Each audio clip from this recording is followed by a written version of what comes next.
Cannabis, college tuition, and family leave were some of the big ticket items that became law this session, mostly because of the DFL-led legislature. This evening, we're digging into what might be a lesser-known effort targeting juvenile justice. Deep in a public safety bill, lawmakers awarded $10 million to Ramsey County to build up to 7 new secure homes for kids convicted of crimes. Jonah Kaplan reports on how this will work and the unlikely group of supporters.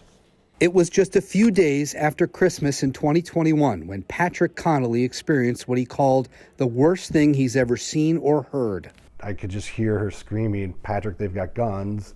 They're taking my car and they want yours." Connolly says the thieves were all kids and they followed his wife home while she ran an errand. Their toddler was in the back seat.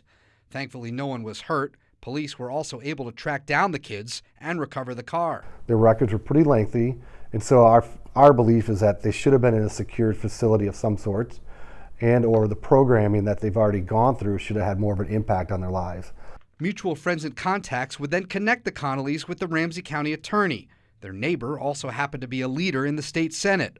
Long story short, they all got in a room, brought in the sheriff and others, and came up with a solution they could all agree on: new secure facilities in residential settings with wraparound care and treatment. It almost sounds like drug rehab or alcohol rehab meets juvenile justice. For me, where I talked with my colleagues in the Minnesota Senate, is the idea that we're getting support for young people, that we're not just sending them to prison and throwing away the key. We're moving from a correctional model to more of a health and human services model.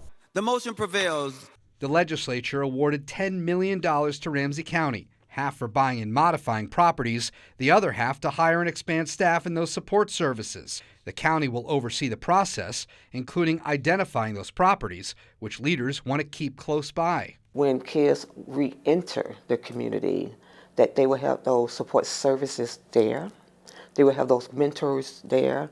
Patrick Connolly hopes this could be a model for other counties, even other states. And to really dig in and get our arms wrapped around a problem and then work together to find a solution it really took some weight off of our shoulders that we did something.